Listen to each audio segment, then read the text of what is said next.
Hey guys, Ty Lord here with a triple feature. I got three action movies to review. Two of them were pickups from my last video. One of them I just found recently for 50 cents. Two of them are Gary Daniels movies, Full Impact and Forced to Fight. One of them is Mean Guns with Ice-T and Christopher Lambert. Still haven't watched Body Count or Stealth Fighter. I don't know if I'm going to. Just watched this one because I'm really big on Albert Pyun lately, who directed that. But I'll start with the Gary Daniels movies. This one's a little bit older, so I think early 90s, maybe 93, 92, 93-ish. I'll start with that one. I'll get to Forced to Fight later, which is a more modern movie. I think it came out like 2010-ish. Big fan of Gary Daniels, especially as of late. He's probably been in about 100 or 80 to 100 action movies. Not too many of them people have heard of, but he's plays parts in kind of bigger productions as well. I think he's got it all, like Van Damme, like he's the Lex Luger of action stars, like total package. Like he has good presence, good acting. Looks phenomenal. In the martial arts, he does it as good as anyone on film. But I'll start with this old thing. I got this for 50 cents. I just picked it up because of Gary Daniels movie I hadn't seen. Maybe I've seen maybe half of his movies, which is a lot.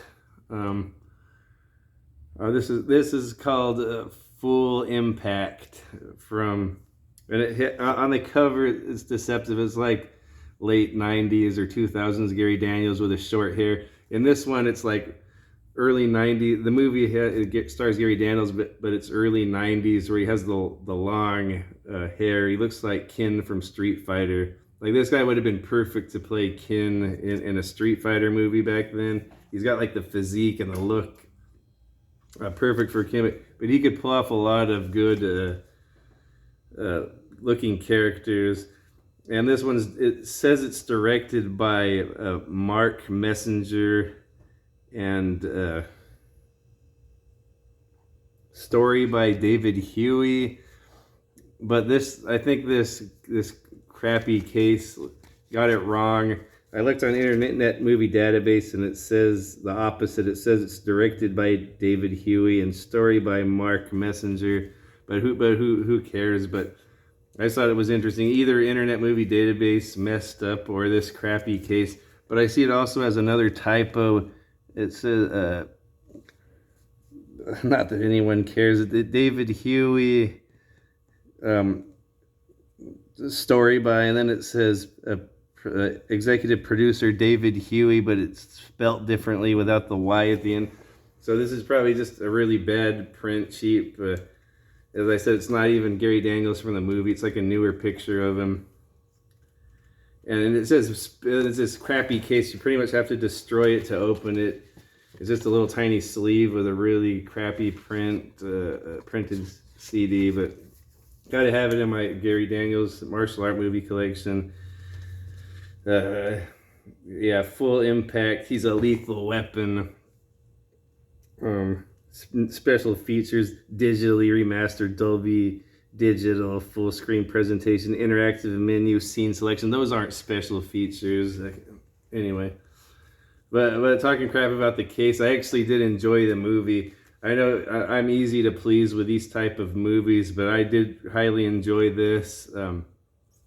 It's basically his family was attacked by a serial killer, and I guess they shot him and his wife and his kid, but so I guess they're still all alive. I don't know if it was just like rewritings or something, like maybe they originally were gonna die, but in this story, like they're both alive, like they have survived the attack. So, but always has nightmares about the night the serial killer attacked them, and he was a cop on the case to solve it.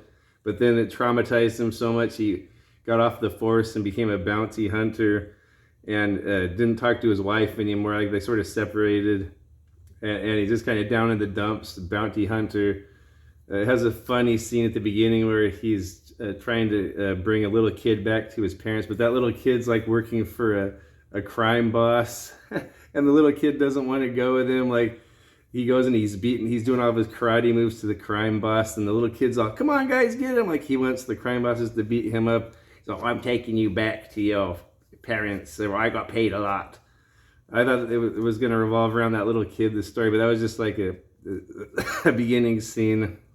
But anyway, the killer that attacked his family ends up killing more women. He's like a serial killer that has sex with women and murders them after he has sex with them, and he's on the loose again, and his murder spree is picking up again. So he's a bounty hunter on the case, and the cops don't like that he's working on it. The cops don't like the bounty hunter, like they're butting heads. He gets along with one of the lieutenants, his old buddy, who just recently left his wife left him, and he gets along with his buddy like his buddy tries to help him out. So it just goes on and on. He has leads or whatever. Always runs into a martial arts fight. And every thug he runs into in this movie knows karate. There's a lot of cool spin kicks, like the spinning heel kicks and the roundhouse kicks. This guy's... it might not be the highest production movie, but the fights are really good. Like, he does all kinds of... I think Gary Daniels is Taekwondo.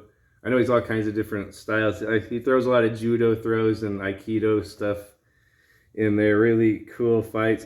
He looks like Ken from Street Fighter with his curly blonde long hair. They always make fun of him. They're calling him names like Barbie and hippie and stuff in this movie, which is funny. But anyway, getting to the last scene, he finally tracks down the killer. I won't spoil who it is. He finally tracks that guy down, and they have a pretty long fight. Like, it goes on for about 15 minutes to a half hour. They start in the house of his wife, and he's trying to kill his wife, and he stops him. So he fights in the house for a minute. They run away and have a foot chase to a warehouse. They have a big long fight inside the warehouse. The villain in this is actually a stunt man. His voice sounds really like it's overdubbed. So I don't know if it's the stuntman's real voice, but the guy that he fights is really good. Like, you could tell these guys like work together a lot with the choreography. I think the guy that played the villain did the fight choreography too. He's this bald guy. What's his name? I don't know. I forget what the guy's name is, but he was a good match for Gary Daniels to fight.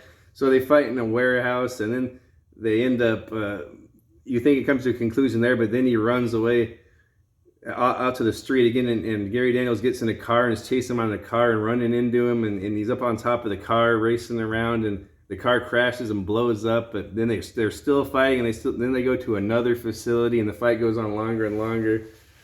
So pretty good action in this. I don't know.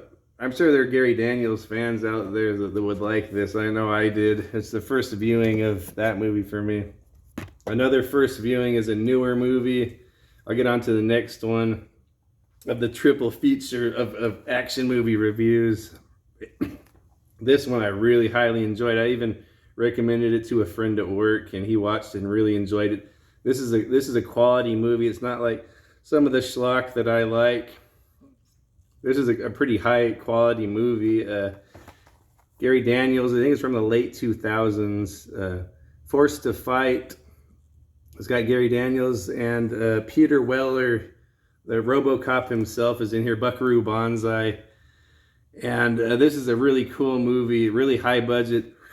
I thought it was just going to be a retelling of that same Blood Fist plot where the brother is killed in an underground fight and the other brother goes to find out who the killer is. That's been used in many movies, but it's kind of a different spin on that. And the acting is fantastic. Like Gary Daniels, I think Gary Daniels, I hate to say it, but he's better than freaking Jason Statham or Keanu Reeves, like, because he's a martial artist, but he can act. Like, he brings a lot of emotion to this role. But he's kind of like an aging guy, maybe not too old, maybe like late 30s or early 40s. He's a mechanic, and he lives with his wife and kid in an apartment above his garage. in Brooklyn, New York. A lot of cool establishing shots of Brooklyn. I don't think it was shot there. I think it was shot mostly from Bulgaria, from what I understand. This is directed by Jonas Questel. I'm not really familiar with him, but I love this movie. So if I ever see his name pop up, I'll probably watch any other action movies that he's done.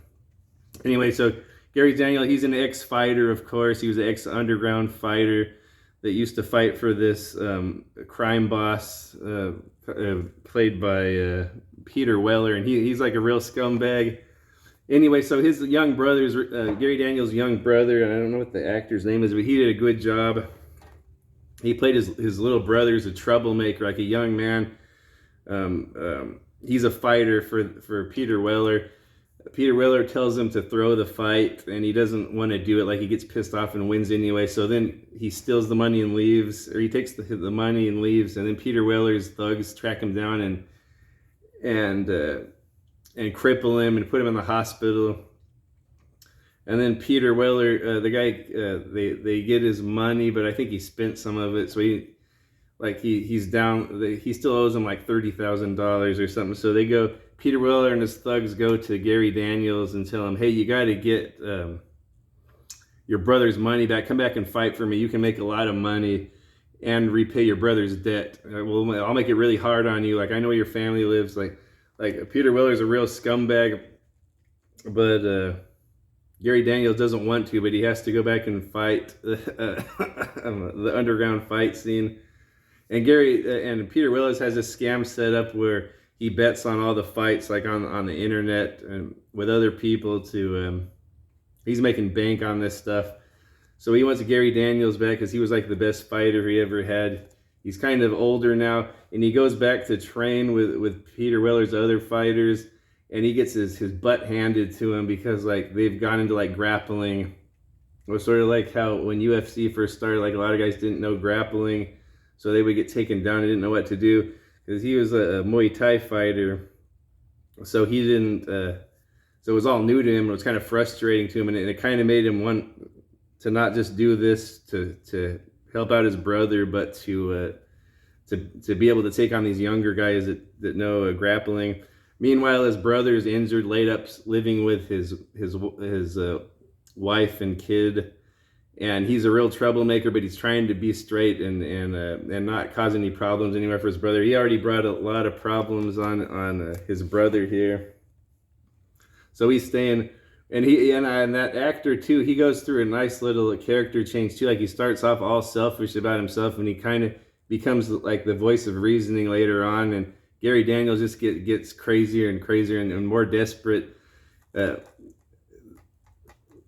Peter Weller tells him he needs to fight 7 matches to pay off he wins 7 matches to pay off his brother's debt. And that's the deal he starts off with. So then once he loses his first match too, and so that doesn't count to the debt, but eventually like he starts getting his groove back and he starts winning. Like, he starts kicking all these guys' butts in the underground fights. And then Peter Weller says, "Hey, slow down. You're looking too good. You got to start losing more so he can make these bets and make all this money." And he's like, "Yeah, that wasn't part of the deal." And then they "Hey, I know where your wife lives and your kid or whatever."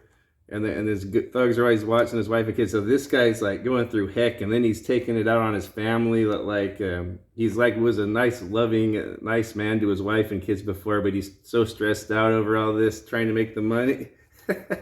And then, anyway, it just goes on from there. I'm not going to spoil anymore, but great finale, great, cool fighting, great acting from Peter Weller and Gary Daniels, and his brother and the wife also really good. The wife is like a really good lady that has a good head on her shoulders, like always the voice of reasoning.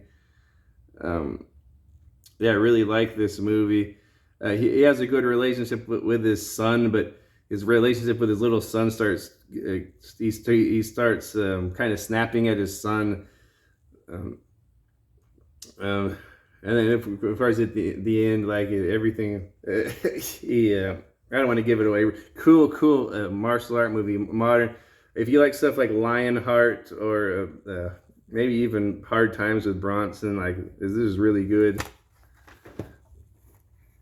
Okay, I'm not doing too bad. That was only 15 minutes. Okay, last one, not Gary Daniels, Ice-T movie. I watched Mean Guns, directed by one of my favorite directors, Albert Pyun. This movie is about Christopher Lambert's in there. A few other actors I like. What's his name? Yuji Okamoto that plays Chosen and Karate Kid. Yeah. Okay, this is and it's got Tom Matthews and anyway, this movie is about Ice-T is like a big crime boss, like the biggest one there is, and somehow he's at this prison, like he's in cahoots with a warden or whatever. There's this new prison that's going to open up, a fancy new prison. A day before it opens up, he invites 100 of his associates in crime to this facility, and they can't bring guns in. They all come in, like 100 of them. They have to disarm their guns before they come in, and they go into this meeting at this prison. So I guess they were all members of this crime syndicate or whatever that at one point had double-crossed Ice-T or did him wrong. So he's going to have them all fight to the death in a big battle royal in this prison. They don't have guns, and Christopher Lambert's there. Tom Matthews and Chosen from Karate Kid are like a buddy duo. Like they're like my favorite characters. They're kind of like bros, but they're kicking butt throughout the movie, and they're kind of funny.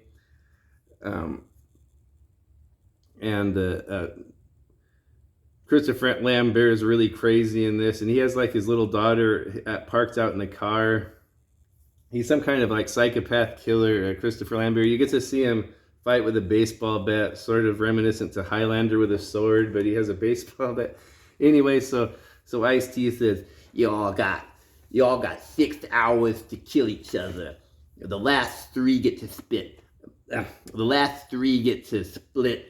$10 million. That's $3.3 million a piece. So the last 3 guys surviving in this battle royal get, Ice-T says that's part of the deal, that they get to split $10 million. So he dumps guns on them from like the upper catwalks in the prison, and they all scramble for the guns, but they're not loaded. And then he drops bullets, just rounds of bullets and baseball bats down there. And then they're all scrambling for the bullets and the bats, and that's when the fun starts. The main character actually sort of follows that guy. His name is Michael Hazley. He's like an English guy with a good voice. Like he's kind of like plays it calm. And another female character, kind of like a badass, like femme fatale, like a female character. It mostly follows those 2 characters and Christopher Lambert. So I like this game. I can't wait to play it. I can't do his voice very well, but yeah. Then Tom Matthews and what's his name, Yuji Okamoto. They're in there. It mostly just follows like 7 or 8 people, and they're all killing everyone else in the prison. The one chick in there I really like, she's super gorgeous, is Tina Cote. You see her in a lot of Albert Pyun movies. I know she was the main girl in Heat Seeker, and she was in Nemesis 2. She's really striking, unique look, like really pretty, and she always plays like a kooky character. She plays like sort of like one of the mob bosses, her name's Barbie, I think. She's sort of like his arm piece, but she ends up like outlasting him and everyone. She's super crazy, and she can manipulate these guys into keeping her alive. I thought she was a funny character. Yeah, so I won't give any more away. Just Battle Royale, and then there's a lot of people in the prisons. Certain people are teaming up into a group, like the groups of 3, so they can take out the others. And sometimes they form bigger groups, like 4 or 5, even though they know they're going to have to kill 2 or 3 of them at the end. But then, of course, there's a bunch of little twists and surprises at the end. Typical type of thing Albert Pyun would direct, so it has kind of unique visuals. Always has that sort of dreamy glow his movies do. Yeah, so that's it. So I would definitely recommend, if you're into action movies, all 3 of these, especially Forced to Fight with Gary Daniels, and this was a fun one. Full Impact, Mean Guns down here with Ice-T and Christopher Lambert, good one. Okay, so that's it. I'll try to have something else this weekend. I'm going to try to make a video this weekend just for the fun. I enjoy doing this and talking about movies. There is a horror convention in Sacramento called pardon me, called Sinister Creature Con. I really want to go to it this Saturday, but my wife doesn't want to go, and my buddy Mario can't make it from LA, Retro T-Bone. I don't know if anyone from my work is going to go with me. I hate to go by myself and look like a big nerd, but I guess I can go make friends. But I might be going to that horror convention. There's a lot of big horror celebrities there, and also Fred Williamson. I really want to go there mainly for Fred Williamson. And then I know some of the cast of Fright Night is there, and I think one of the Jason Voorhees. Some of them have canceled. I can't keep up with who's going there. There was a good solid list of horror movie actors going there. Plus, they have all kinds of those type of things. There's all kinds of good booths. I always find good like DVD booths, like for movies. I always find a lot of good movies and stuff like that. So I'll try to go to that. All right, 22 minutes. That's better than I thought I'd do. I covered 3 movies in nauseating detail. All right, see you guys next time.